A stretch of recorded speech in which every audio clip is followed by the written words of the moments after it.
Eh, yo soy Eugenia Chová, les voy a acompañar esta tarde, pero me tocó hacer como el trabajo de presentar a mis compañeros y de hacer un poco de anfitriona de esta tarde de mercadeo, ¿ok? Como está anunciado, pues esta es una tarde de mercadeo donde vamos a hablar un poco de cómo es que podemos usar los datos para tomar decisiones estratégicas en mercadeo, ¿ok? Eso es lo que queremos que mostrarles un poco cómo es este mundo de tomar decisiones, pero tomar decisiones fundamentadas en los datos, ¿ok? Un poco la idea es enseñarles este mundo y también convencerlos un poco de que cuando trabajamos con datos y que cuando usamos los datos para tomar decisiones tenemos muchas ventajas o varias ventajas. Pero antes de decirles cuáles son las ventajas, les voy a presentar quiénes son los que estamos hoy trabajando o compartiendo con ustedes. ¿Ok? Como les dije, yo soy Eugenia Chová, pueden verlo allí. Y tenemos con nosotros a 3 profesores del Centro de Mercadeo. Tenemos al profesor Felipe Prat, que nos va a ilustrar cómo es que podemos hacer predicciones con esos datos que tenemos de mercadeo. Tenemos a la profesora Sofía Esqueda, también del Centro de Mercadeo, y Sofía Esqueda es experta en recoger los datos, en hacer lo mejor posible para que esos datos sean lo más precisos y lo más objetivos que se pueda. Y una vez que tenemos esos datos, tenemos también a Jennifer Campos, que trata de manipular esos datos, sacarle la información. Entonces tenemos un equipo que está como acompasado para hacer todo lo que podemos hacer con los datos, ¿ok? Esa es un poco la tarde de hoy. Yo les decía que tratar con datos y hacer cosas buenas con datos tiene muchas ventajas para mercadeo. Y solo para después darle rápidamente la palabra a mis compañeros, les voy a mencionar 5 cosas muy ventajosas que tiene trabajar con los datos. Uno es que los datos nos dan precisión. Los datos son cuando recogemos datos, cuando tenemos datos recogidos y trabajamos con ellos, somos más precisos y más objetivos. Y eso tiene muchas ganancias para mercadeo.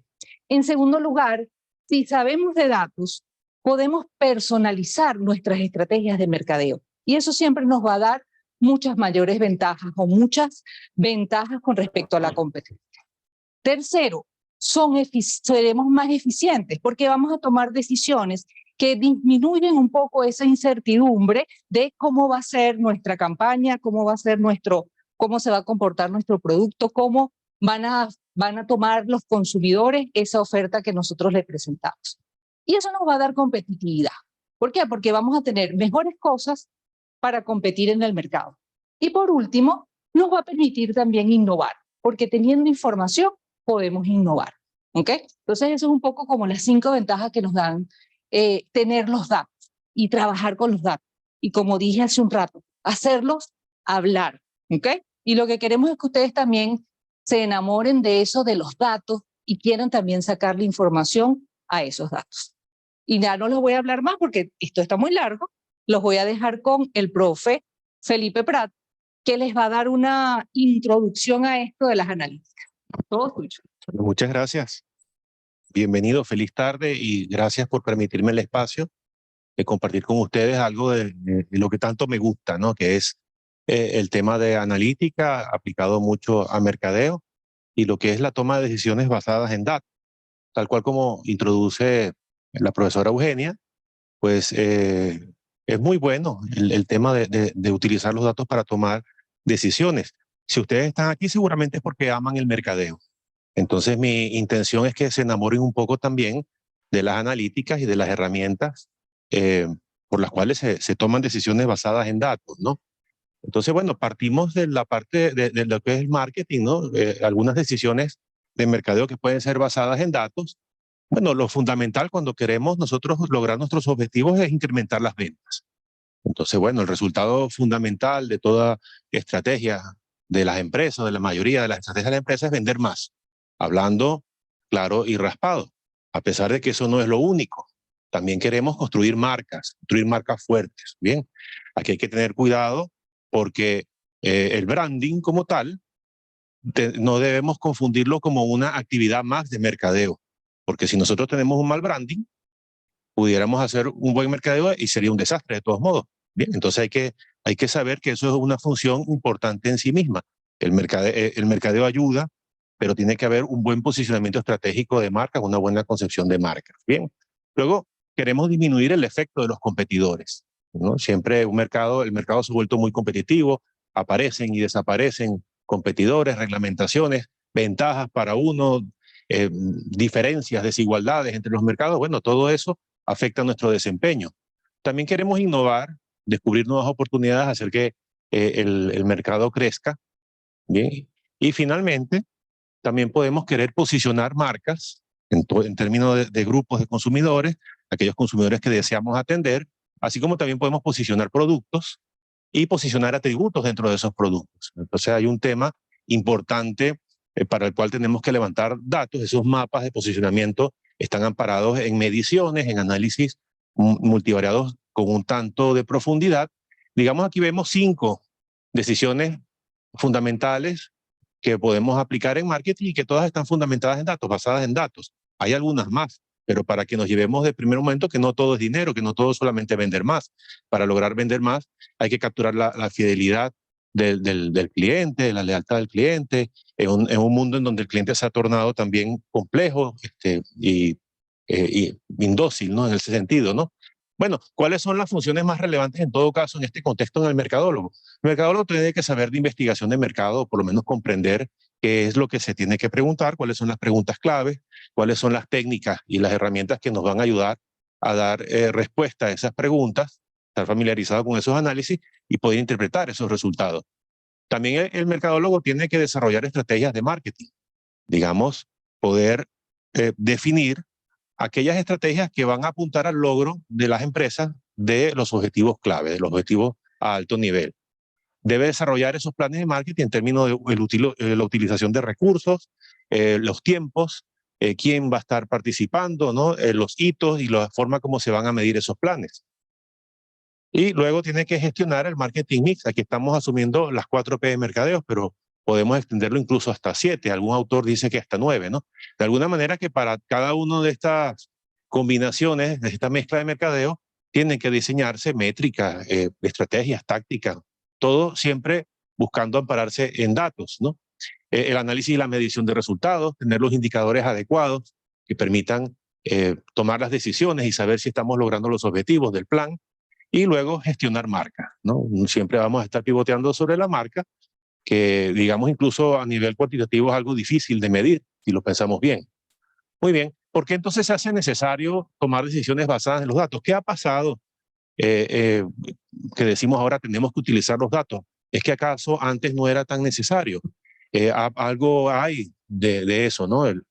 Hay una gran cantidad de datos que han surgido, bien, en general es porque nos ayudan a hacer bien las cosas.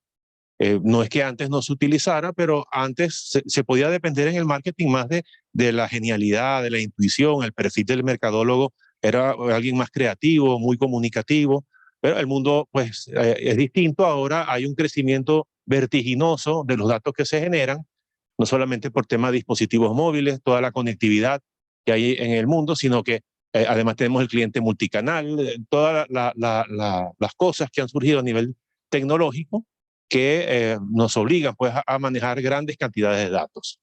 Luego tenemos que controlar la inclinación a la subjetividad que ha tenido el marketing tradicional. Pues no podemos evitar asumir de que antes el marketing pues, se podía, tal cual, podía permitirse cierta subjetividad, cierto olfato del mercadólogo, ¿no? Ahora no, ahora eso es muy costoso. Yo puedo amar el producto que estoy lanzando, pero si ese producto no atiende una necesidad, no interpreta una necesidad de un grupo de consumidores y después no está bien posicionado, no está bien manejado, el plan no se ha hecho bien, no se lanza bien la campaña, pues puedo pensar que es una maravilla, pero no lo voy a vender. Muy bien. La personalización y la segmentación precisa. Ya estamos partiendo de una evolución en las tendencias en las cuales Henry Ford llegó a decir, no importa de qué color sea el carro mientras que sea negro, ¿no? Es decir, él era el que tenía la sartén por el mango y decía todos los carros que se van a producir son negros. Ya estamos ahora en un largo evolucionar de más de 100 años, estamos en un punto en el cual incluso se hace necesario la personalización uno a uno. Estamos hablando de segmentos uno a uno. Tenemos que lograr entender la forma como procede, como siente las necesidades, incluso individual de clientes. Se murió algo pasó que, disculpe un momentito que el cursor se desactivó. Ok. Bueno, hay mayor competencia en el mercado, hay saturación en el mercado, ¿no? Hay muchos proveedores quizás de un mismo servicio, eso lleva a indiferenciación, eso también implica, allá los vemos, ya vemos aquí algunas cámaras, algunos rostros, excelente poder verlos también, bienvenidos. La saturación del mercado, pues productos que quizás son indiferenciados o dificultades para diferenciarnos del resto, eso también hace que el cliente sea desleal, que con pocos incentivos pueda cambiar, ¿no? Es más difícil manejar el tema de las marcas. También hay una rápida evolución de la tecnología, prácticamente todas las cosas, todos los servicios y productos están condenados a fenecer de una manera bastante rápida. En menos de 2 años prácticamente ya un celular queda obsoleto, por ejemplo, y ni digamos de otros elementos tecnológicos. Incluso en consumo masivo también eso se presenta. Es requerido tener eficiencia en la asignación de recursos. En otros tiempos grandes números tapaban grandes defectos, ahora tenemos que ser muy eficientes. Los recursos de mercadeo siempre son escasos y el poder hacer una publicidad adecuada, el poder dirigir los esfuerzos al segmento adecuado, garantizar mayores probabilidades de éxito, pues es importante. Y para ello, pues ahí se juega muchas veces el éxito y en la utilización de los recursos. Debe haber mayor flexibilidad y adaptabilidad en un mundo que cambia prácticamente cada mes. No podemos nosotros, incluso en Venezuela nos cambia el país cada mes, cada 3 semanas tenemos una realidad distinta y la función de mercadeo tiene que poder adaptarse a esta realidad. Luego, es necesario medir y hacer seguimiento en tiempo real. No podemos esperar a que haya una medición a través de un estudio, como se podía hacer en otros casos. Vamos a medir la satisfacción. Y entonces se salía quizás a un campo y con todo lo que ellos en diseño, en levantamiento de la información, en análisis, todo aquello llevaba. Cuando ya regresaban los resultados, en la actualidad, pues, si los resultados tardan un mes, ya la realidad es otra. Entonces tenemos que ser rápidos en lo que es la medición de cualquier iniciativa de mercadeo. Otras razones por las cuales es necesario tomar decisiones basadas en datos en la actualidad. Bueno, al contrario, es porque nos evita que hagamos ciertas cosas mal. ¿Qué cosas podemos hacer mal? Una segmentación ineficiente, una mala segmentación. Podemos estar apuntando al objetivo que no es y eso es tremendamente peligroso. Podemos estar desperdiciando el observar los cambios que hay en el consumidor y la competencia se nos adelanta y perdemos oportunidades y los consumidores se van y es muy costoso perder clientes. Luego podemos estar incurriendo una desconexión en la identificación de las necesidades y las preferencias del cliente. Y digamos, no hay un peor yugo que tener un cliente que está distante, que se ha roto el vínculo en el cual la función de mercadeo justamente satisface y atiende esas necesidades. Se volvió a desconectar aquí ya está, ya volvió. Falta de personalización, justamente si estamos yendo a un marketing uno a uno y los clientes están buscando ser atendidos prácticamente en un criterio individual de exclusividad, o por lo menos eso es un fuerte motivador de satisfacción, bueno, es importante tener esto, ¿no? Y luego la medición inexacta, que tengamos indicadores malos, que tengamos un mal levantamiento de información, datos turbios, bueno, eso va a afectar también nuestro rendimiento. ¿Qué ventajas nos da el tomar decisiones basadas en datos? En marketing, mayor precisión y mayor relevancia de los indicadores, los resultados que estemos midiendo, mejor retorno de la inversión, eso tiene mucho que ver con buena utilización de los recursos, pero también con resultados contables propiamente acertados para la empresa. No solamente vender más, sino que se utilicen de manera eficiente esos recursos, ¿no? Identificar oportunidades de crecimiento, muy valioso, tomar decisiones informadas, es decir, tomar decisiones racionales y razonadas, argumentadas en datos, con evidencia.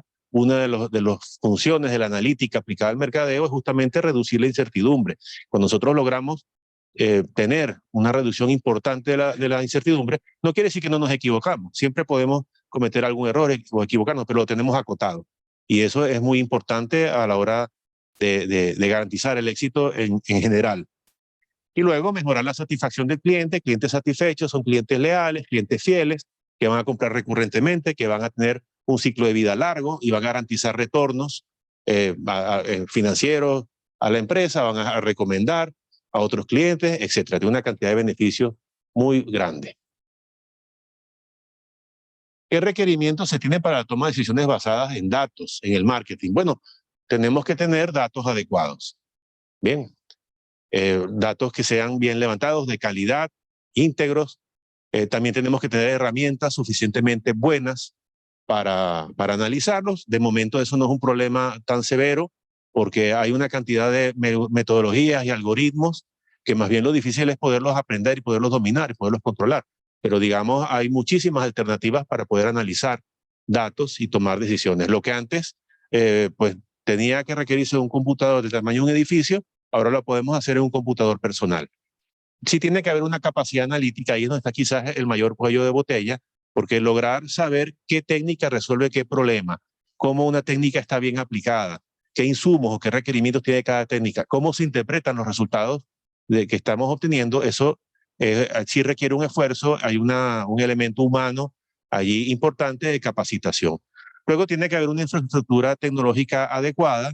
Estamos hablando de captura de datos, de integridad del dato, transformación de los datos, comunicación de esos datos, herramientas que puedan, como decimos antes, analizarlos y sacar información, obtener patrones, luego eso presentarlo en algún tablero, en algún dashboard donde se puedan ver la información resumida y eso tiene que ir quizás a algún dispositivo, a alguna herramienta de visualización para poder tomar decisiones. Y luego tiene que haber una cultura y un enfoque orientado a los datos. Todavía estamos en un punto en el cual prevalecen criterios un tanto subjetivos para tomar decisiones y eso choca en las organizaciones con aquellos criterios que están más orientados a los datos. Estamos justamente en un momento de transición. Entonces es importante que la corporación completa esté orientada hacia tomar decisiones basadas en datos. ¿Qué limitaciones hay? Porque no todo es perfecto. Podemos volvernos dependientes de los datos y eso puede llegar a petrificar una decisión gerencial simplemente porque no se tienen los datos para generar la información. Entonces, bueno, ahí hay un problema importante, ¿no? Porque no todo el tiempo se puede tener toda la información. Además, para todos los problemas, quizás hay problemas en los cuales hay que buscar la información, hay que ir a medir y eso no se va a hacer de manera inmediata.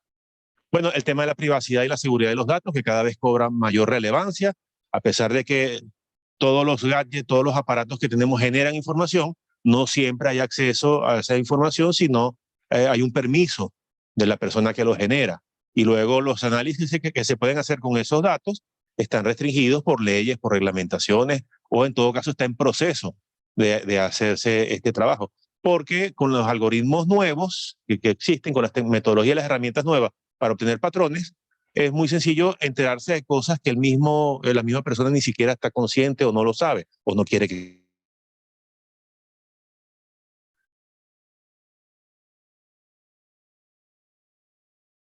Interpretación incorrecta de los datos, eso es un error recurrente, un error grave, puede ser por sesgos, por herramientas mal utilizadas, ¿no? Utilizar una herramienta analítica para una cosa para lo cual no sirve, pudiera llevar luego a un resultado erróneo y a una interpretación equivocada. Pero también puede haber sesgos en los análisis ¿cómo se llama? Capacidades insuficientes para poder interpretar los resultados de un modelo, por ejemplo. También puede haber falta del contexto humano. Y recordemos que el marketing es un hecho social. Entonces, bueno, los patrones que se encuentran son algoritmos, son obtenidos por algoritmos automáticos que lo que encuentran son asociaciones entre variables, pero luego eso tiene un contexto humano, tiene un rostro humano. No podemos pensar que el consumidor es un objeto o es una máquina. Ese consumidor tiene una cara, tiene un espíritu, una motivación, ¿no? Y una cantidad de elementos humanos que hay que considerar. Finalmente, el riesgo de la sobreoptimización. Bien, si nosotros estamos dependiendo de algoritmos que siempre van a estar dando algún resultado óptimo, entonces pues prácticamente estamos cayendo también en el error de que no tomamos en cuenta al ser humano, como que todos fueran máquinas. Entonces, una optimización pudiera bien decir que deje de atenderse cierta área porque precisamente pues no es rentable o pareciera que no es rentable, y listo, el algoritmo da un resultado absoluto, y si se toma la decisión de acompañar esa propuesta, a lo mejor se está dejando a un grueso de la población a la intemperie. Hay que tener mucho cuidado con el tema también de depender solamente de algoritmos para todo, ¿no? Hay un espíritu humano en el mercadeo, no somos máquinas. Bien, ¿cuáles son las competencias entonces que debe tener un mercadólogo, ¿no? Alguien, ¿no? Un tomador de decisiones de mercadeo para trabajar con datos. Tiene que tener competencias en el análisis de datos, de alguna manera saber pues qué herramienta se utiliza para qué problema. Para cada problema del mercado siempre hay por lo menos una herramienta analítica que lo va a solucionar. Tiene que tener habilidades de comunicación, storytelling, eso no tengo duda que cualquier persona que le interese el mercadeo normalmente tienen esas cualidades, eso no es mayor problema, son buenos comunicadores. Bien, tiene que tener un buen conocimiento del negocio y del mercado. Bien, sí, tiene que saber las estrategias y las tácticas hacia dónde apuntan, hacia dónde conducen. Tiene que tener un buen pensamiento estratégico, flexibilidad y adaptabilidad para los cambios. No se puede petrificar en un mercado que cambia tan rápidamente, y tiene que tener orientación al cliente. Sin cliente no hay paraíso. Entonces el cliente es el que garantiza todos los retornos.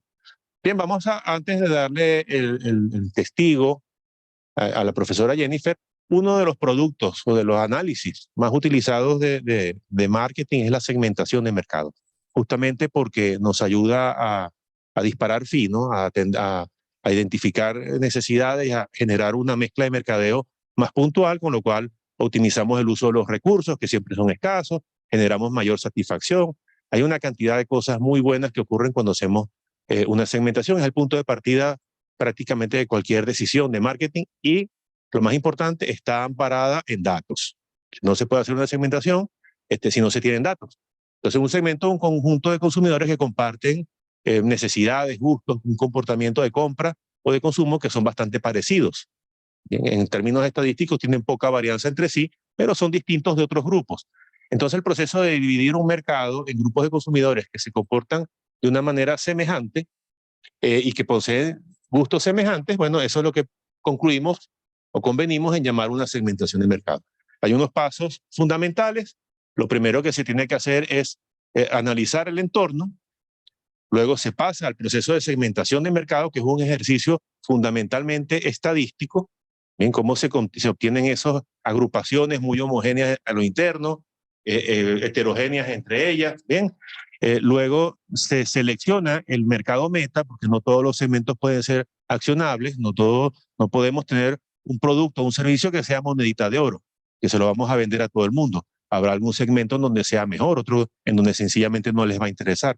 Y luego entonces viene el análisis del posicionamiento, cerca de qué segmento está, cuáles son las cercanías o las discrepancias que pudiera haber, y de ahí se desarrolla la mezcla de mercadeo.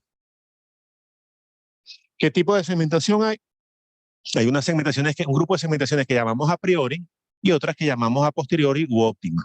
Rápidamente, las a priori, el criterio de segmentación, es decir, qué variable se utiliza y cuántos grupos hay, ya viene predefinido. Ejemplos clásicos de ello cuando hablamos de grupos etarios, es decir, niños, adolescentes, adultos jóvenes, adultos mayores, etc. También pudiéramos hablar de las generaciones. Ahora está muy de moda hablar de los boomers, de la generación X, de la generación Y, de los millennials, de los centennials, etc. Y hay también una segmentación a priori, que es la segmentación RFM, que me define clientes Gold, clientes Silver, clientes Bronce, en función de sus patrones de compra, de consumo, vistos como qué tan reciente compra, con qué frecuencia, por qué monto, y eso establece, digamos, unos cortes que ya vienen preestablecidos y unas agrupaciones que ya tienen su interpretación. Para esto no hace falta muchísima estadística, es bastante sencillo, ahí tiene sus pros y tiene sus contras, y nos puede ayudar hasta cierto punto. Interesante, en todo caso, lo que más me gusta a mí es la segmentación a posteriori, la que llamamos segmentación óptima. Aquí los grupos no están definidos y los números de los grupos tampoco, son un resultado justamente de la técnica analítica. Entonces, es como generar una obra de arte con datos, ¿no?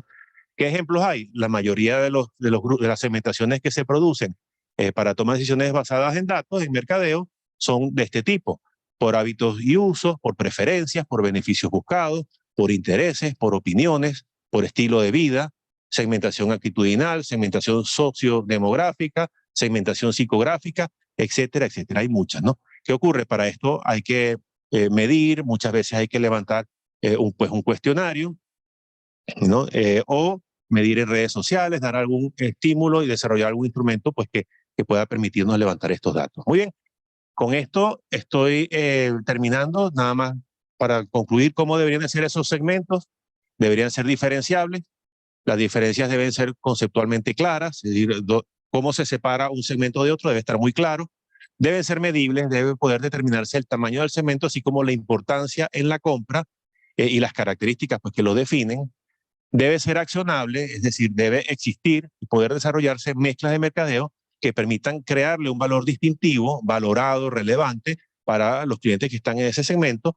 Y finalmente tienen que ser sustanciales y rentables. Debe ser suficientemente grandes, a pesar de que hay teoría que trabajan con nichos de lujo, por ejemplo, pero en general, si estamos hablando en la mayor parte de las categorías, estos segmentos deberían ser suficientemente grandes como para que se logren alcanzar las metas de mercadeo, deberían de ser viables, es decir, más o menos perdurables en el tiempo, de modo que garanticen cualquier inversión que se vaya a hacer para desarrollar un producto innovador, para desarrollar algún servicio, pues que se pueda obtener el retorno. Bien, entonces con esto termino mi parte y le dejo el caso para una aplicación a la profesora Jennifer Campos, que les va a hablar de una segmentación aplicada, un ejemplo de segmentación aplicada para un caso de cervezas artesanales, ¿no?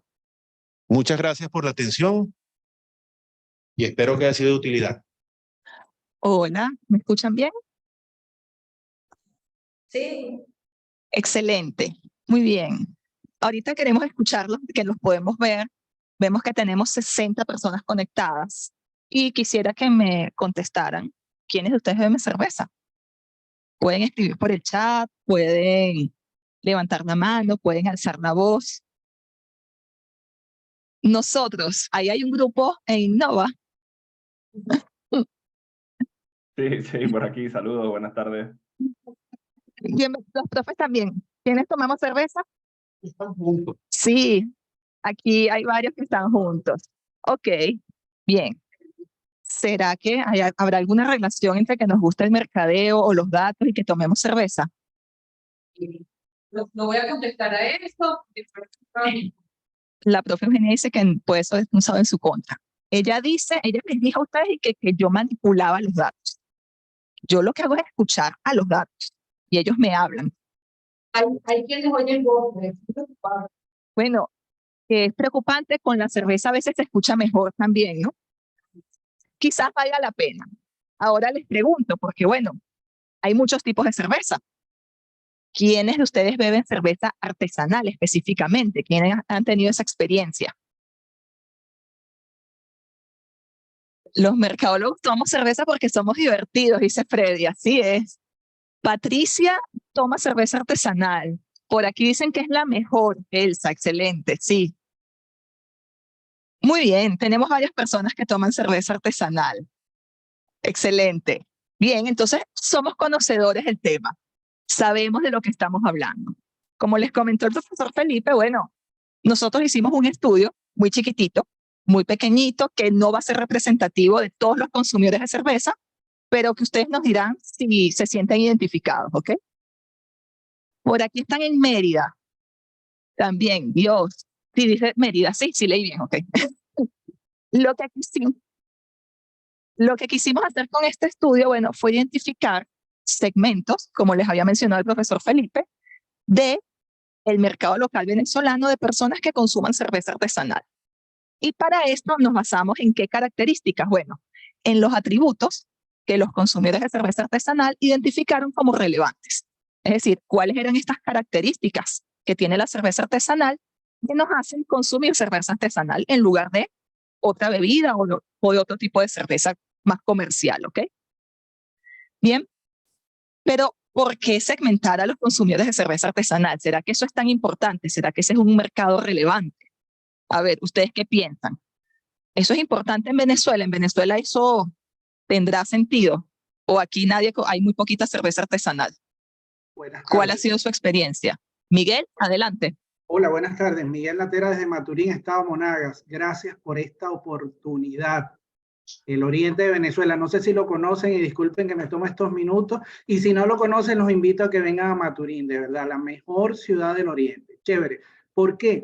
Independientemente de que si el mercado es grande o es pequeño, considero que en este caso tienes que hacer investigación de mercado, más aún si eres un productor pequeño. O sea, si tus recursos son escasos, tú tienes que identificar precisamente cuáles son esos gustos y qué espera el consumidor de ese recurso, que va más allá del tradicional, más allá de las marcas, no las voy a nombrar, pero sabes que las conocemos, no hay problema. Entonces, bueno, básicamente eso. O sea, yo lo veo desde ese punto de vista y tomo este espacio, bueno, con el permiso de las profesoras y todo. Creo que para todos los que están en el ámbito del emprendimiento, es más que nunca necesario hacer estudios de mercado. ¿Por qué? Porque tus recursos, insisto, son escasos y no tienes mucho dinero para perder. Entonces, si tu producto no es el adecuado, sabes, pudieras perder dinero y eso es fatal. Gracias. Gracias, Miguel. Excelente. Por aquí Claudia también nos comenta que vale la pena alinear los productos con los gustos del público objetivo. Mayela nos dice que sí hay cervezas artesanales, pero no son conocidas. Tienen muchos problemas para producir y vender, ciertamente. No es como muy consecuente, no siempre es constante, no siempre hay los mismos productos. Hay bastante talento, nos dice Elsa, venezolano en cervezas artesanales, solo que no están en la mayoría de los puntos de venta. Y eso significa, como dices, que muchas personas no los conocen, ¿ok? Nosotros como precisamente conocemos, sí, sus precios son superiores. De hecho, vamos a hablar de los precios. ¿Cuánto estará dispuesta la gente a pagar por una cerveza artesanal? ¿No? Bueno, en los últimos años, nosotros hemos descubierto, bueno, investigando sobre el tema, que es un mercado que ha ido creciendo, ¿sí? Y se ha ido estableciendo, hay mucha gente que ahorita solo consume cerveza artesanal, que va a estos lugares, precisamente a estas cervecerías, para consumir ciertas cervezas artesanales que le gustan, las van conociendo, ¿sí? Y ciertamente es una experiencia, es algo alternativo. Muchas veces se torna como un gusto que un placer a consumir cerveza artesanal más que las tradicionales, ¿ok? Entonces, parece importante eso, como mencionaron, conocer cuáles son las preferencias, cuáles son los gustos, poder atinar realmente a qué es lo que está buscando el consumidor. Bien, como mencionó Felipe, ya esto se los dijo, la segmentación es una herramienta muy, muy poderosa. Tradicionalmente, ¿cómo se solían hacer las segmentaciones? Basándose solamente en características sociodemográficas, casi siempre. Pero eso es como un bautizo con manguera, diría aquí mi buen amigo Felipe. Eso, bueno, eso es cualquier cosa, ¿sí? Aquí dice que depende de la calidad y la cantidad de cerveza entregada, ciertamente va a estar muy atado a la experiencia, ¿ok? Y bueno, esto tiene interés a nivel mundial y mucho más para un productor muy pequeño, para un productor muy específico que tiene, como decían, recursos muy limitados y que no puede perder. No puede producir un producto que nadie quiera comprar, un producto que sea malo, porque además eso va a afectar su reputación y va a afectar su marca. Entonces, ¿cómo procedimos nosotros? Nosotros diseñamos una pequeña investigación que era cuantitativa y descriptiva. Cuantitativa porque, como yo les dije, yo escucho a los datos. Bien. Teníamos solo una muestra muy chiquitita de 204 participantes que son consumidores de cerveza artesanal en el área de la Gran Caracas, ¿sí? Esta muestra no fue una muestra probabilística, no fue que buscamos personas de todos los municipios, de todos los estratos sociales, sino que tuvo más que ver con conveniencia. Fuimos preguntando a la gente por un cuestionario en línea, un Google Forms, muy tradicional, o sea, muy artesanal, todo artesanal aquí, todo hecho en casa, para simplemente explorar y ver qué conseguíamos. ¿Por qué? Porque no conseguimos ningún estudio en Venezuela, no conseguimos ninguna segmentación en Venezuela de este tema. Y dijimos, bueno, tenemos que hacer algo, tenemos que empezar. Y esto ya nos da un punto de referencia. ¿Qué había en ese cuestionario? Bueno, una pregunta filtro inicial, como les hice a ustedes. ¿Consume cerveza artesanal? Si ya me decían que no, no le iba a preguntar más nada. Y luego les preguntamos alguna información. Comenzamos con unos hábitos de consumo. ¿Con qué frecuencia consume cerveza artesanal? ¿En qué lugares la compra? ¿En qué lugares la consume? ¿Para qué momentos la consume? Y unos rangos de precio entre los que investigamos estaban las cervezas artesanales, ¿ok? Luego hicimos una serie de preguntas de los atributos. Ahí tenemos la lista de atributos y estos atributos se midieron en una escala de Likert de menos importante a más importante, donde el 1 era muy poco importante y el 1 era que el 7 era que le daban mucha importancia. Y las personas marcaban del 1 al 7. Sabor, aroma, calidad, la espuma, la carbonatación, la producción de granos, que alguien me haya recomendado la cerveza, que sea una marca conocida, ¿sí? Que tuviese algún tipo de descuento, el tipo de envase, el tamaño. Bien, había como distintos atributos que vemos allí, una lista bastante larga. Y de último, dejamos para el final la parte demográfica. ¿Cuál era el sexo de la persona, la edad, el nivel educativo y el nivel de ingreso mensual, ¿sí? ¿Por qué dejamos la parte demográfica para el final? Porque era lo menos relevante. A nosotros nos interesaba la primera parte de la encuesta. Y todos ustedes han llenado encuestas alguna vez, ¿sí? Entonces, ¿qué sucede? Que si no tenemos, si preguntamos primero la demografía, cuando llegamos a lo importante ya la gente se aburrió. Me están preguntando, Eugenia, no sé si tú te acuerdas cuántas encuestas había en total de las 204 que fueron activas, que sí eran consumidores, quiénes no. Claro, pero ¿cuántos que se les preguntó no eran consumidores? Como 320, 325 en total, de los cuales 204 resultaron ser consumidores. ¿Sí? Pareciera que tenemos un grupo de amigos a los que les gusta la cerveza. No sé si eso habla bien o mal de nosotros, Joana. ¿Sí? Quizás, no sabemos. Eso lo transmitimos por redes sociales, con los compañeros, pasamos por WhatsApp el enlace, lo publicamos en nuestras redes personales y de amigos para que por favor nos ayudaran a recolectar la muestra, ¿ok? Por eso es que no es representativa. Sabemos que no es representativo, pero nos da una idea y además nos ayuda a ensayar la metodología. Porque la realidad es que, así como Felipe les habló de que, bueno, los datos, la segmentación, esto no es algo que uno atina a la primera o uno lo aprende a hacer a la primera.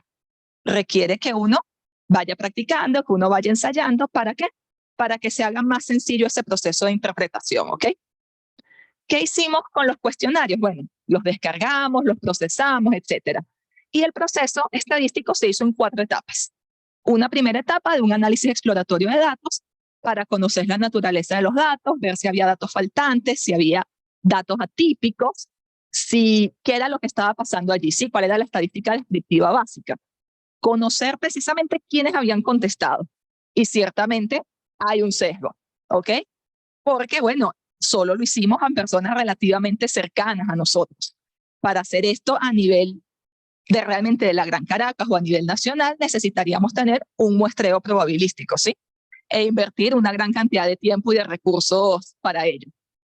Pero bueno, esto es como un ejemplo y uno puede empezar así, haces un primer ensayo y luego vas al estudio ya completo, ¿bien? Luego hicimos un análisis factorial exploratorio para reducir la dimensión de las variables, porque como vieron teníamos un montón de atributos y queríamos ver si esos atributos tenían relaciones entre sí y además cuáles de esos atributos eran realmente relevantes al momento de elegir la cerveza. Bien, y hubo algunos que resultaron que los descartamos. Al final nos dimos cuenta que no eran tan importantes. Bien, ¿por qué? Porque todo el mundo contestaba casi lo mismo, no se relacionaban con los otros. Posteriormente, ¿qué hicimos? Ya el análisis de clúster usando esos factores, ¿bien? Porque además, cuando hacemos factores, nos dan variables que están estandarizadas y entonces son mucho más sencillas de trabajar para hacer las interpretaciones del clúster. El clúster lo hicimos en 2 etapas. Una primera etapa exploratoria con un clúster jerárquico que nos da un dendrograma, que es un arbolito que nos permite ver cómo se van uniendo los individuos y cuál sería una mejor división de los clústeres. Y luego con un clúster de K-medias, donde ya le asignamos K, es el número de clústeres que definimos en la etapa previa. Y por último, describimos estos perfiles y les pusimos un nombre que lo discutimos, lo hicimos en equipo, porque esta es una etapa que no se puede hacer solo. Siempre debemos trabajar en equipo para la parte del perfil y para darle un nombre y un apellido a esos segmentos. Entonces, ¿qué conseguimos a nivel general? A ver si ustedes se sienten identificados. En cuanto a la frecuencia de consumo, la mitad de la muestra, un poquito más, 54%, consume una vez al mes. Y había un 13%, más de una vez a la semana, consume cerveza artesanal. Yo necesito un trabajo así, creo. ¿Ok? ¿Dónde lo consumen mayormente? La mitad en bares y restaurantes, ¿sí? Hay un 27% que los consigue en supermercados. aunque hablábamos antes de que no están en todos los puntos de venta, sabemos que hay ciertos supermercados, ciertas tiendas que sí tienen algunas marcas de cerveza artesanal. Bien, y el 11% directamente con el producto. Esto no es exhaustivo, solo estamos mostrando los resultados más relevantes, ¿ok? Para no agotarlos aquí, porque si no nos demoramos mucho.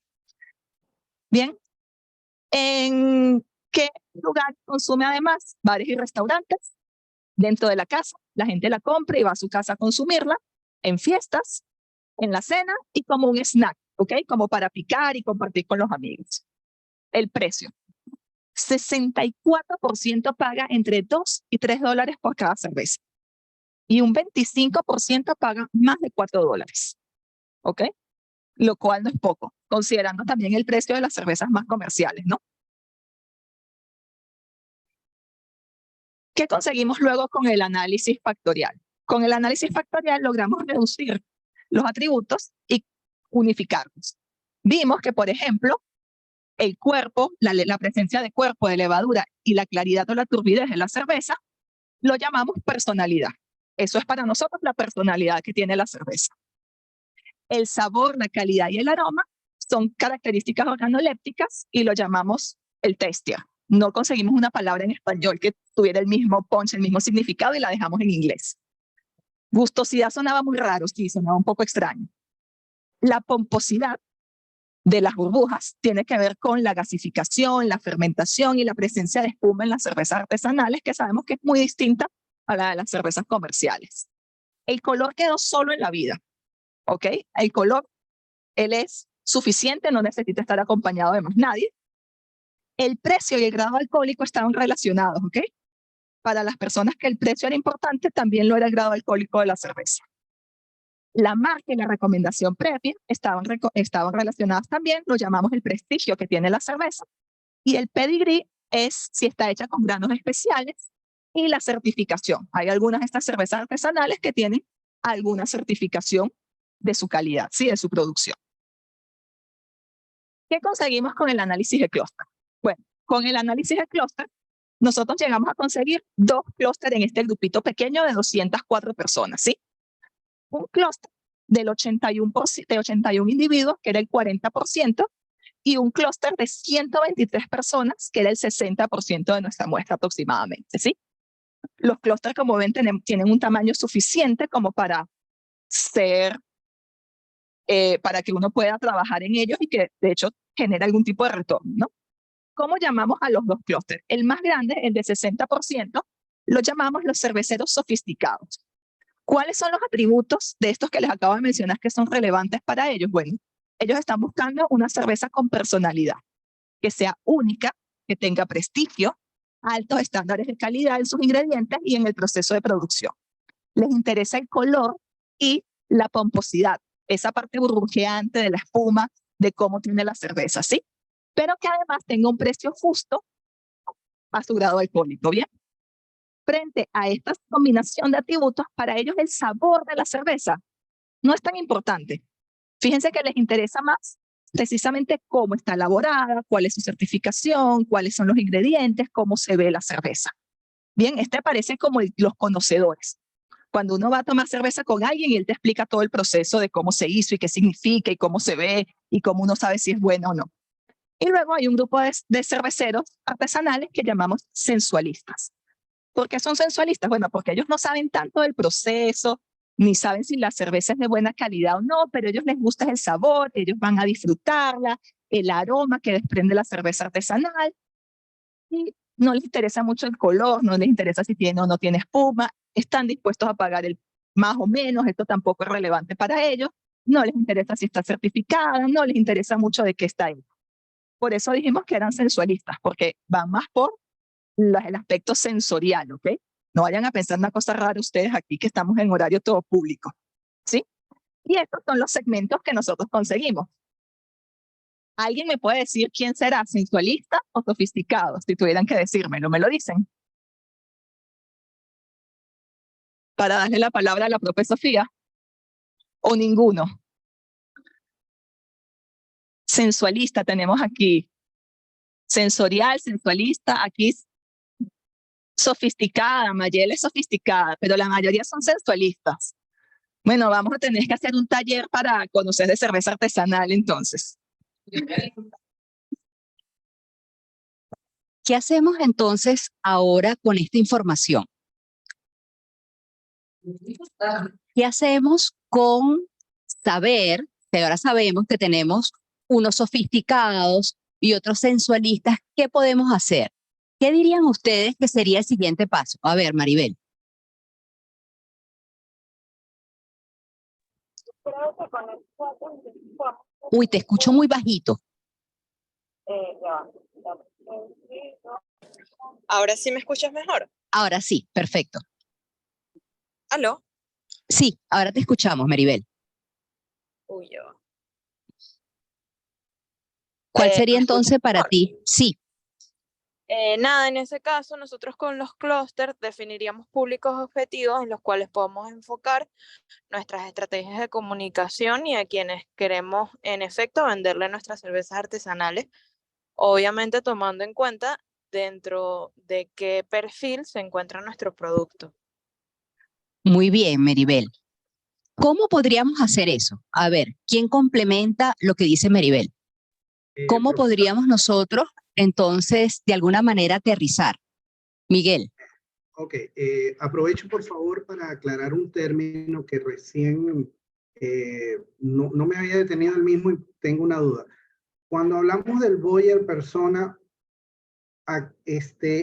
¿lo podemos construir a partir de este momento o el buyer persona nos sirve para realizar o montar la investigación, la estructura de mercado, de la investigación de mercado? ¿Pudiera aclarar esto? Porque en este momento yo pienso, ya cuando identificas un cervecero, digamos, un sofisticado, una persona más sensualista, entonces ahora creo yo que puedo o terminar de construir ese perfil del consumidor, o sea, ya afinarlo, por decirlo de alguna manera, o diseñar, digamos, en términos bueno, de la mezcla de mercadeo, pudiera centrarme en la promoción, es decir, por ejemplo, cómo captar al sensualista, cómo captar al sofisticado. Pero si puede Pero aclarar. con esta información, pero fíjate, Miguel, con esta información que tenemos hasta ahora, ¿crees que tenemos toda la información para poder tener ese mensaje clave para el sensualista?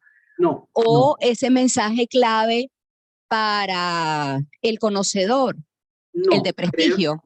creo que no, porque falta afinar, o sea, como profundizar, por ejemplo, en términos de gusto, en términos de color, en términos de incluso digamos, disculpe lo siguiente, algo así como, ¿cuándo consumirías tú la cerveza artesanal? Pudiera ser, o sea, la ocasión de consumo. Pudiera ser parte, aunque Exacto. hubo algo de información, ¿sí? En la segmentación que se realizó, había algo de información, efectivamente podríamos estar profundizando. Pero así como tú lo mencionaste, ¿sí? Digamos que el siguiente paso para aterrizar esta información y hacerla accionable sería precisamente crear esos buyer personas, ¿sí? ¿Qué son esos buyer personas? Y estoy segura que muchos de ustedes han escuchado hablar de este término porque además no es algo nuevo. Lo que es nuevo es cómo los construimos, ¿sí? Fíjese, por acá Verónica dice, se pueden escoger 3 tipos de establecimientos, licorerías, para promocionar el producto, por ejemplo, pero eso sería ya después, Verónica. Vamos a ir viendo cómo necesitamos de alguna manera enriquecer la información que tenemos en los segmentos para poder hacer eso, ¿sí? Para poder entonces saber cuáles podrían ser esos establecimientos, cuál debería ser ese mensaje, ¿sí? Podríamos investigar un poco más para conocer expectativas, frustraciones, efectivamente, como menciona Claudia. Entonces, el siguiente paso, una vez que tenemos ese ejercicio que se hizo de segmentación, sería construir los buyer personas, ¿ok? ¿Qué son los buyer personas? Solamente para repasarlo y que estemos todos claros en lo que es, un buyer persona es un cliente ideal. Ideal, es decir, no existe. Es un cliente como el que yo quisiera mandar a hacer. Pero ese cliente ideal o mi comprador ideal, como dice Elsa, ¿verdad? No es no existe como tal. Es un personaje, por eso lo llamamos un personaje semificticio, porque es la suma de toda la información que nosotros vamos aprendiendo, conociendo. Es ese cliente ideal. Que lo que pasa es que lo humanizamos, ¿sí?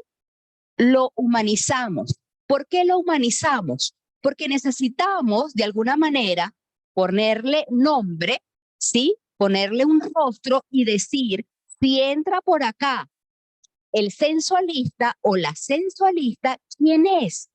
¿Cómo es?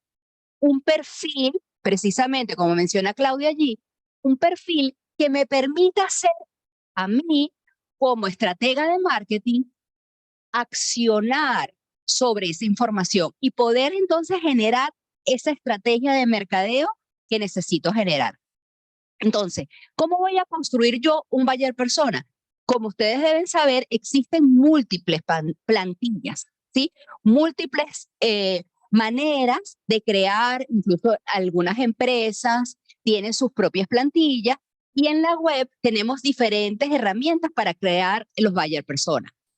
Yo traigo acá y les dejo acá como información algunos que son muy interesantes. Por ejemplo, el de HubSpot es medio, diría yo, como medio infantil el look and feel, pero es muy interesante porque es muy amplio y toca diferentes aspectos de lo que es la persona, ¿no? También está herramientas como Extensios, DiverClick o Spark Toro, ¿verdad? Esta última, sobre todo, es muy interesante porque tiene de fondo inteligencia artificial. Pero lo que quisiera sobre todo resaltar es que para yo construir el buyer persona, yo no me puedo quedar solamente con la información que yo tengo de la segmentación, ¿sí? Porque yo tengo que enriquecer ese perfil. Yo tengo que poder construirlo.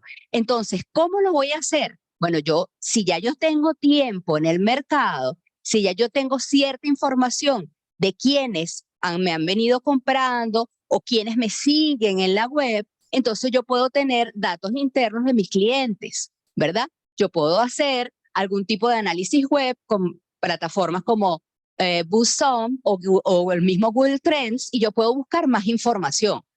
Pero yo también puedo completar estos perfiles a través de entrevistas en profundidad.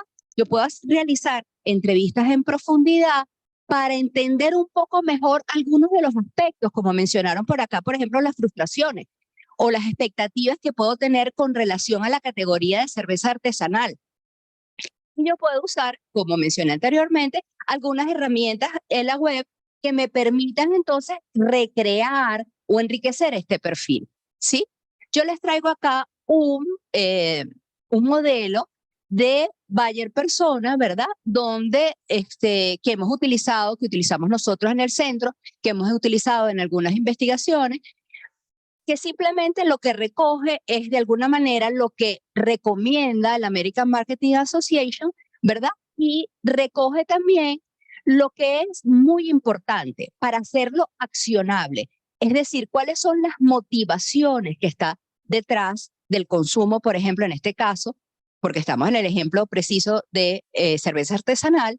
Entonces, para entender cuáles son las motivaciones, cuáles son los pain, ¿sí? Cuáles son las frustraciones o aquellas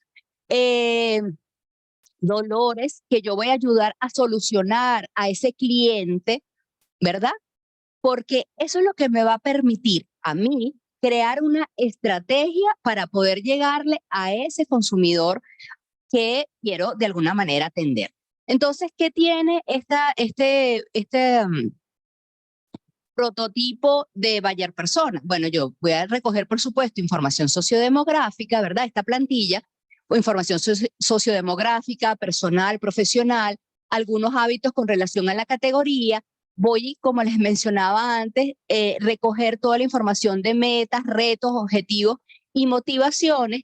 Esto último, sobre todo, lo hacemos utilizando las recomendaciones que hace el Buyer Persona Institute, ¿verdad? Que tiene toda una recomendación de cómo construir ese Buyer Persona, sobre todo haciendo mucha investigación exploratoria, cualitativa. Y eso, por supuesto, tiene que ir acompañado de una foto y una breve historia sobre el personaje. Entonces yo me permití recrear, ¿verdad? A estos dos perfiles que obtuvimos en la segmentación, ¿no? Entonces tenemos a Pedro Prestigio, pero yo no sabía si hacer Pedro Pomposo después de la presentación, ¿sí? Pero Pedro Prestigio, que por acá algunas profesoras quieren conocerlo, ¿verdad? Es un chico de unos 38 años, pero está casado y ya tiene 2 hijos. Llegamos tarde, ¿verdad? Es una persona con gusto sofisticado. Y entonces aquí viene la historia. Yo se las leo rapidito, ¿verdad? Pedro es una persona de gusto sofisticado. Cuando se trata de cervezas, apasionado y le gusta conocer más sobre los ingredientes, incluso sobre el proceso de elaboración, ¿sí? De la cerveza. Fíjense que como nos mencionaron anteriormente, el sofisticado le importan más los ingredientes, le importa más el proceso y mucho menos lo que es, ¿verdad? El sabor. Sí, el sabor estaba de alguna manera en un segundo plano. Valora especialmente una cerveza con personalidad, con prestigio, altos estándares de calidad y proceso de producción. Para Pedro, es un indicador de calidad ese burbujeante, la pomposidad. Y está dispuesto a pagar un precio justo, porque no está dispuesto a pagar cualquier precio. Quisiera yo destacar además de este perfil de Pedro, lo que es justamente cuál es el detonante, ¿verdad? Para él, cuáles son los criterios de decisión y los factores de éxito y cuáles pudieran ser las barreras. Entonces, tenemos, por ejemplo, que para Pedro, un detonante es que él quiera degustar una cerveza de alta calidad que él sepa que está elaborada con ingredientes de muy alta calidad, los mejores ingredientes, porque él investiga antes, él no va no sé, aventurarse, no es una persona que se aventuraría, ¿sí? Todo esto que yo voy diciendo y que vamos construyendo, lo que nos ayudaría es a pensar cómo tiene que ser el mensaje, cómo tengo yo que comunicarme, dónde tengo que estar para que alguien como Pedro me escoja a mí como su marca de cerveza. ¿Cuál pudiera ser entonces para Pedro el criterio de decisión? La reputación. Él va a tomar cervezas con reputación, cervezas que de alguna manera incluso se lo hayan recomendado, pero un conocedor, no cualquier persona, ¿sí? Pedro toma en cuenta la calidad, como hablamos antes, y la presentación a la hora de tomar una decisión de compra. ¿Cuál es un factor de éxito para Pedro? ¿Cómo sabe él que tiene lo que quiere? Cuando recibe el producto esperado en los términos de grado alcohólico y naturaleza burbujeante del producto que está tomando. ¿Cuál es una barrera? Hay una barrera que tiene que ver con precio, porque él no está dispuesto a comprar a cualquier precio, pero además para Pedro, para alguien como Pedro, y recuerden que Pedro entonces, Pedro es el perfil de prestigio, ¿verdad? Para alguien como Pedro, a él lo que le importaría es que el producto ya él sepa cómo es. Entonces, ¿cuál es una barrera? Es un producto nuevo. Porque él tiene que ser un producto que si no ha probado, se lo hayan referenciado. Y por supuesto, lo que mencioné antes de precio. Ahora, el otro perfil lo visualizamos más como una mujer, ¿sí? Entonces, Ale Aroma. Y Ale, que la vimos como alrededor de 42 años, ¿verdad? Pero ya está como grande, ¿sí? Ale adora disfrutar del sabor de una cerveza artesanal. Fíjense que ella es más de los sentidos, del sabor. Ella lo que le gusta es una cerveza bien servida. Usualmente toma cerveza al salir a compartir con sus amigas en una tarde de chicas. No se considera una conocedora ni pretende serlo. Ella no es experta, pero ha desarrollado cierto paladar. Y ese cierto paladar les permite escoger la cerveza que a ella le gusta, ¿sí? No le gusta probar productos nuevos de los que no tenga ninguna referencia, pero si una amiga se lo recomienda, ella lo pudiera probar. Vamos entonces con el de nuevo con lo que es, digamos, las motivaciones para una persona como Ale. Bueno, el detonante sería disfrutar. El criterio de decisión tendría que ver con sabor y aroma. El factor de éxito es la experiencia, el disfrute, ¿sí? Un momento, una tarde. Y la barrera sería, de nuevo, y fíjense acá, que es muy probablemente por algo que incluso ustedes mencionaron anteriormente. Yo recuerdo, creo que Jennifer dijo que era Mayela, que mencionó, ¿verdad? Que las cervezas artesanales sí existen muchas, pero se consiguen poco o se conocen poco. Y ese es uno de los grandes retos que tiene la cerveza artesanal, porque es una barrera efectivamente que si no la conozco, no la quiero probar, pero además, si no se dan a conocer, ¿cómo las prueban? Entonces, hay un tema allí digamos, como categoría, tienen algo que tienen que decidir.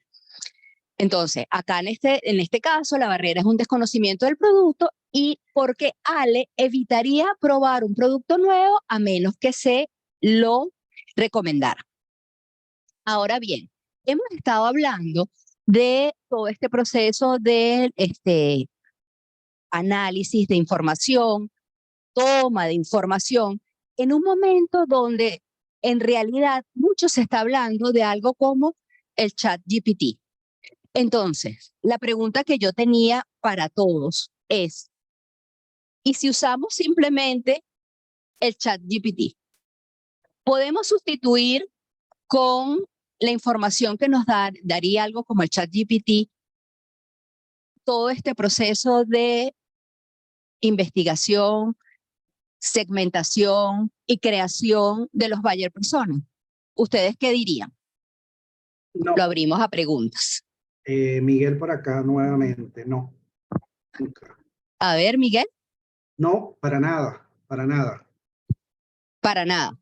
Para nada, porque precisamente si estamos hablando de experiencias sensoriales, por lo menos la versión de ChatGPT, la que yo conozco, no trabaja desde el punto de vista sensorial. O sea, me puede dar una información, es decir, me puede hablar de los orígenes de la cerveza, que la inventaron o que los egipcios ya hacían cerveza, que las mejores marcas, todo. Pero en términos de construir un buyer persona, creo que no. Y creo que la mayor evidencia está precisamente en el hecho de que tú ves un reporte de ChatGPT y ese escrito, si bien es lógico, semántico, sintácticamente cumple, le falta ese elemento humano. O sea, es un escrito frío, es un escrito que está allí, o sea, no tiene vida de por sí. Entonces, particularmente creo yo que desde el punto de vista sensorial, no. O sea, esto es un proceso humano y lo dijo la profesora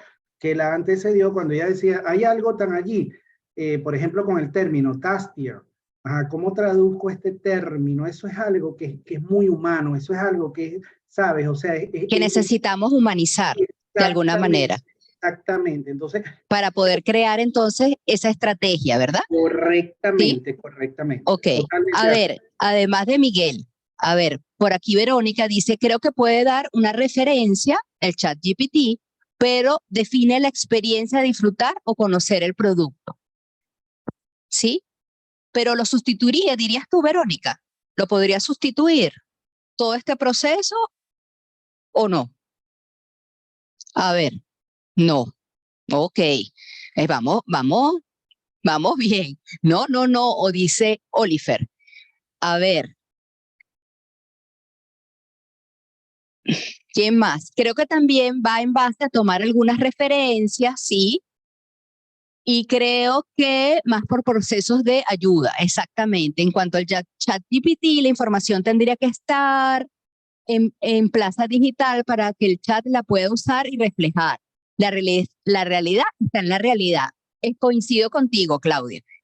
Bueno, yo quisiera ya darle de nuevo la palabra a Eugenia, quien es nuestra coordinadora del centro, para ir cerrando esta actividad y bueno, decirles que estamos súper contentos de haberlos tenido Tuvimos una muy buena convocatoria y bueno, esperamos, estamos casi convencidos, ¿verdad?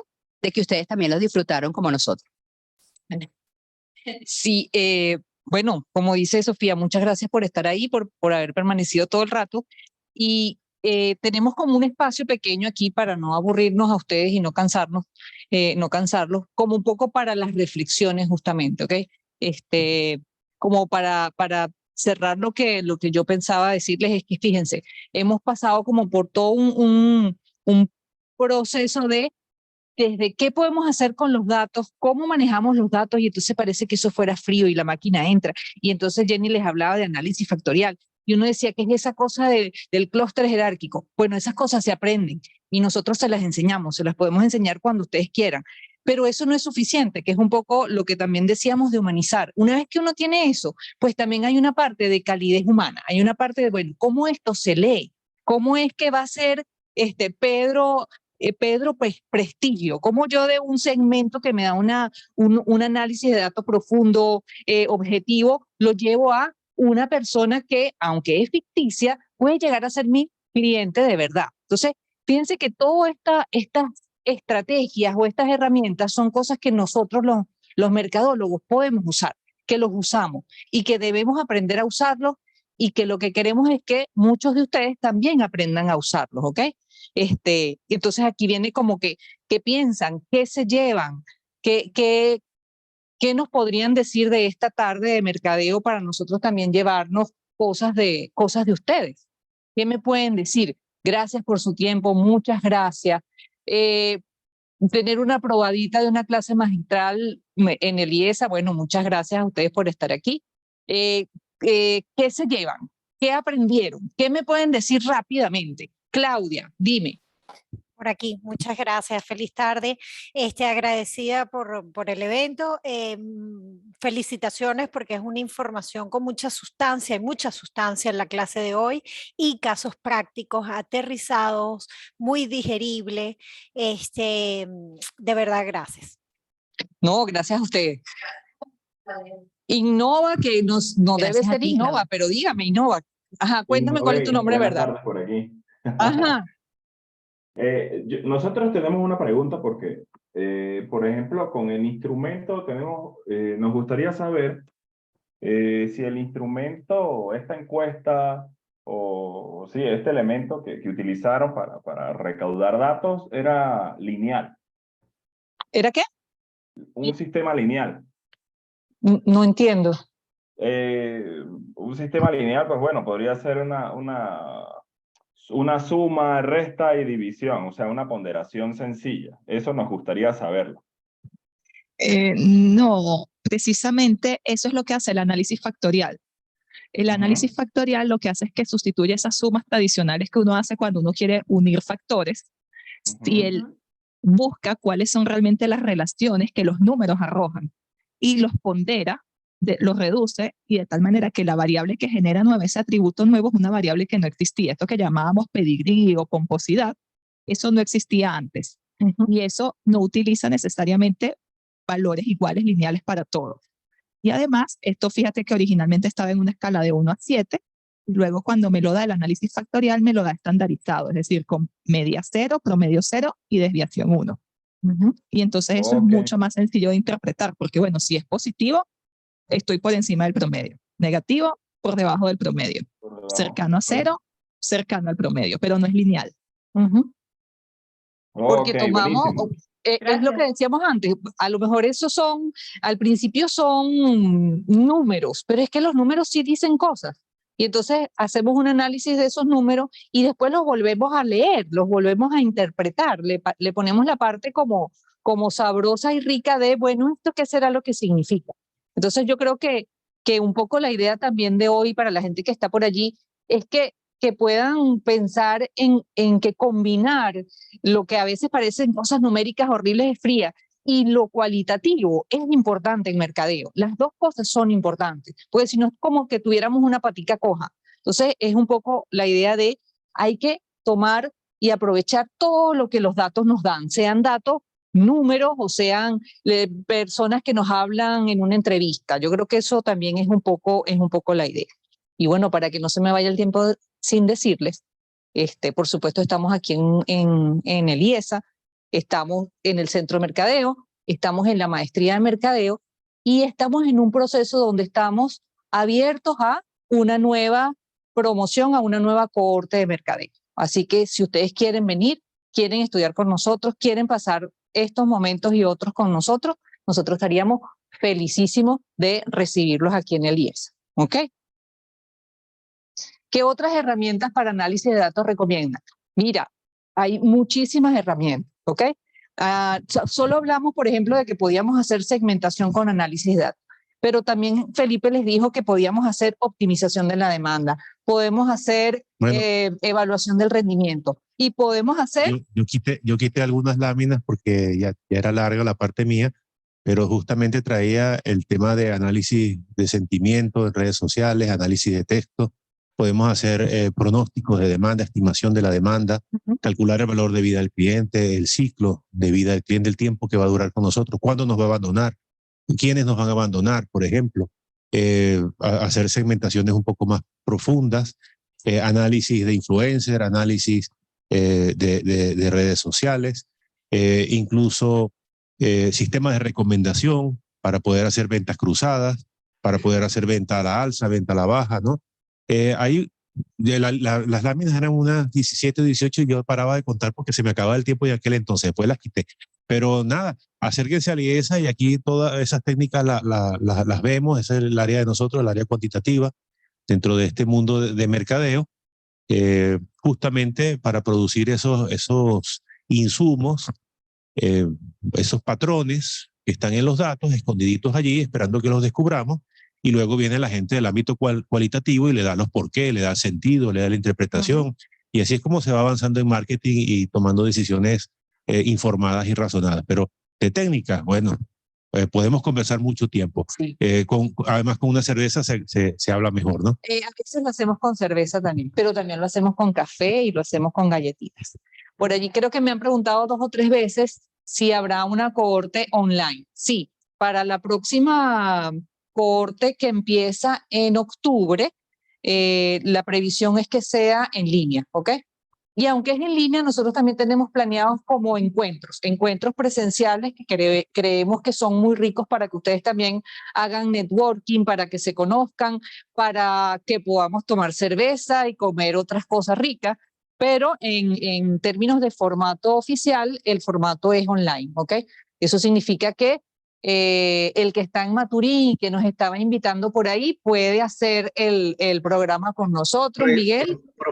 La persona que está en Mérida, pues mira, nos encantaría porque estaríamos a distancia, pero con el corazón cerca. Así que bueno, ¿qué más le puedo decir? Organizamos unos viajes, unos paseos. Claro, vamos a hacer después unos viajes. Precisamente, profesora, le quería preguntar bueno, primero, porque desde hace mucho tiempo, vea, me tomo un minuto para decir eso. Por redes sociales yo escribía bastante a la cuenta del IES y le decía, dicten el posgrado online, porque yo tenía una experiencia con la Universidad Nacional Abierta en la maestría en educación abierta y a distancia. Y de verdad decía, ¿por qué el IESA, con esa excelencia que les caracteriza, no tenía esa modalidad? Pero vino la pandemia y bueno, lo otro es, por casualidad, ¿han considerado en algún momento el siguiente formato que sé que lo trabaja la ULA, que por ejemplo, toman las materias como cursos acreditables y luego, si te inscribes en la maestría, claro, en un tiempo prudencial, te reconocen todos esos créditos para obtener el grado? ¿Eso está contemplado con ustedes? Sí, estamos trabajando en eso, Miguel. Perfecto, porque por ejemplo, yo tomo el curso de técnicas cuantitativas, tomo el curso, no sé, de comportamiento del consumidor y luego me inscribo, pero ustedes me reconocen, claro, no vamos a pasar dentro de 10 años, por ejemplo, una vigencia, no sé, de 1 año, 2 años, y me inscribo y me reconocen. Eso sería excelente, porque de repente no tengo la plata para inscribirme de una en la maestría, pero sí para inscribirme en una materia. Perfecto. Entonces, bueno, gracias, profesora, muchísimas gracias. Fíjate, Miguel, solo para reforzar un poquito esa idea. Nosotros tenemos en el IESA algo que se llama el régimen ocasional de estudios o algo así. Y eso es simplemente que puedes inscribir una materia de la maestría, una materia, 2 materias. Y en un futuro, como te dice la profesora Eugenia, en un futuro se está pensando en luego validar eso para completar lo que sería la maestría. Pero lo que quiero decirles es que ya es factible tomar, ¿verdad?, las materias de la maestría como materias electivas, ¿sí? Como materias que pueden solamente cursar esa materia y ya, ¿sí? Esas opciones son muy convenientes, como menciona Claudia, efectivamente, ¿sí? Pero aún si nos encontramos en Caracas y queremos ver clases presenciales, podemos ir a IESA en los horarios de clase. Meribel, aquí te esperamos. Para la próxima cohorte va a ser, como les dijo la Eugenia, va a ser online, pero vamos a tener algunos encuentros, algunas clases que son presenciales, efectivamente. Bueno, y si tenemos apabullantemente gente que quiera venir presencial, nosotros vamos a estar felices, pero entendemos que, bueno, la importancia online ahora el tema online es importante. Sí, también hemos tenido estudiantes que de pronto les falla el internet y se vienen directo aquí a ver la clase desde aquí, desde las salas de estudio, desde el cafetín, o sea, se colocan en los espacios aquí y vienen en conjunto, así como creo que estaban por ahí en una oficina, se vienen aquí a hacer la actividad, ¿ok? Así que eso también es una posibilidad. Creo que algunos han preguntado dónde pueden obtener información. Pueden entrar a la página del IESA. En la página del IESA pueden leer como en general de qué va la maestría en mercadeo. Allí está, pueden revisar cuáles son las materias, cómo están organizadas, cuánto tiempo es. Y también pueden entrar en contacto con nosotros en la dirección de mercadeo y allí les van a dar, bueno, o sea, en línea, por teléfono, pueden venir y conversar con nosotros, le van a dar toda la información de costos, de qué hacer para optar, etcétera, etcétera, etcétera. También tenemos un correo. Y hay un correo que es info@iesa.edu.be. info@iesa.edu.be. También pueden solicitar información para Innova. Ajá. ¿Ok? Y ahí está. Y ahí tienen un teléfono que acabamos de colocar. Si quieren hacerlo, si quieren escuchar la voz del otro lado. Sí, ese es el WhatsApp de admisiones específicamente. Entonces, cualquier información, ellos les responden. Ahorita no creo que les contesten porque, bueno, No, ellos están en otras actividades ahora, pero si les escriben mañana, les dan respuesta, ¿ok? Es como más inmediato a veces que el correo para algunas personas. No sé si se quedó algo por ahí. Todo el mundo preguntó, dijo, ¿hay alguna otra cosa que quieran preguntar que se nos haya quedado atrás porque, bueno, estábamos conversando? ¿No? Buenísimo. Hola, disculpen, me tuve que desconectar un ratico. Quería preguntar si esta clase la montaban en YouTube de casualidad, ya que están grabándola o... Sí, después siempre se monta en YouTube una vez que se descargue. Muchas ¿Ok? gracias. Pero fíjate, Gracias, feliz tarde. buenas tardes. Fíjate, otra cosa es que a todos los que se inscribieron y asistieron al Zoom, les vamos a mandar la presentación, ¿sí? Para que la tengan. Entonces, ese es un material, digamos, adicional con el que van a contar, pero solo a los que vinieron. Buenísimo. Yo me inscribí, pero no me llegó el link. Entonces, uno que se inscribió, sí me lo puedo pasar. No importa si me vuelva a inscribir. No, pero sabemos que estabas porque estás aquí, pues, o sea, un poco la idea es la gente que estuvo aquí conectada, que interactuó con nosotros, es importante, pues, para nosotros que hayan estado allí, así que nosotros tenemos manera de ver quiénes se mantuvieron aquí, estuvieron aquí con nosotros y nosotros le mandamos la presentación. Pero al Deidi, si quieres igual, escribes, porfa. ¿Cómo? Escribes al chat para que no vaya a pasar que no te llegue a ti porque no estabas a lo mejor en la base de datos de las personas que se inscribieron, ¿sí? Ok. Por favor, para que no vayamos a quedar mal. No quiero que quedemos mal y que no te llegó. Ok, perfecto. Perfecto. Miren, ¿ustedes creen que puedan poner la cámara así rapidito y nos tomamos así una selfie con ustedes allí y nosotros aquí? A Eugenia me la cambiaron. Sí, literal desde el carro terminando de ver la clase. Ay, los que puedan. Ay, Sí. Vamos a tomar seguro todos porque no nos saben que en el Zoom hay como un mínimo, no nos deja poner a todos a la vez. Entonces vamos a tomar todos para que podamos publicar. Ustedes ya saben cómo es la dinámica, ¿no? Tenemos a la experta. La experta es Sofía, exacto. Cuando vengan sabrán que siempre esta farandulería ocurre. Yo creo que también un poco. Exacto, nos podemos poner más atrás. Quédate tú ahí, quédate tú ahí. Me quedo aquí. No sé. Déjame ver.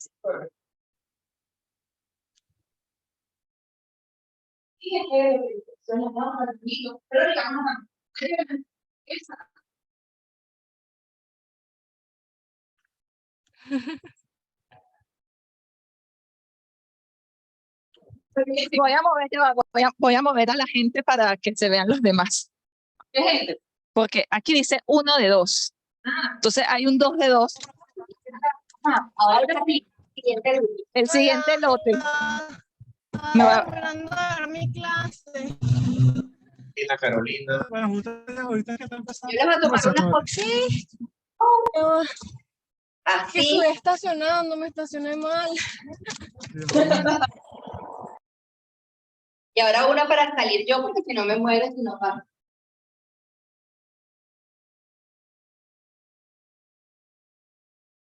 Otra. Buenísimo. Muy bien. Muchas gracias. De verdad, gracias por además por posar. Nos encanta conocerlas en persona, de verdad. Sí. ¿Qué? Estamos aquí. Cuando quieran. Sí, muchas gracias. Que descansen. Nos estamos viendo, espero pronto. Chao. Gracias. Hasta luego. Gracias. Gracias. A todos. Hasta luego. Hasta luego. Buenas noches.